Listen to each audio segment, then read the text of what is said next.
أعوذ بالله من الشيطان الرجيم بسم الله الرحمن الرحيم الحمد لله رب العالمين والصلاة والسلام على أشرف الأنبياء والمرسلين وخاتم نبينا أبي القاسم محمد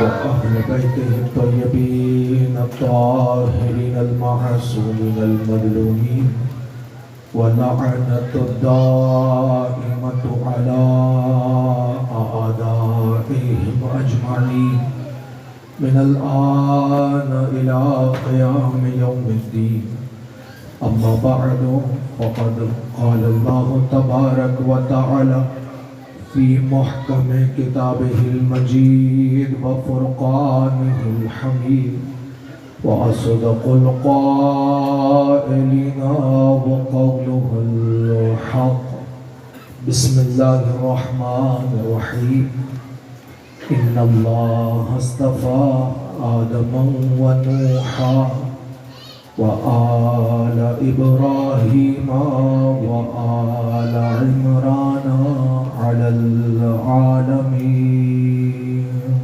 صلوات محمد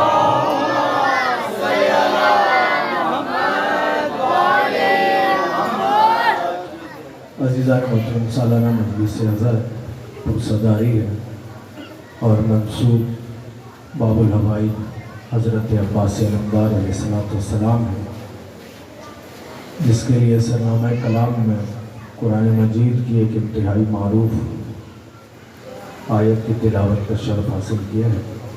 اس کے ذیل میں چند ایک گزارشات، چند ایک معروضات آپ حضرات کی سماعتوں کی نظر ہدیہ کر کے آپ سے اجازت چاہتا ہوں، اس دعا کے ساتھ، اس یقین کے ساتھ کہ پروردگار اس عبادت کو اپنی بارگاہ میں شرف و قبولیت عطا فرمائے۔ پروردگار بحق محمد اور آل محمد بانیان مجلس کی توفیقات خیر میں اضافہ فرمائے، حاضرین مجلس کی حاجات کو اپنی بارگاہ میں منظور و مقبول فرمائے۔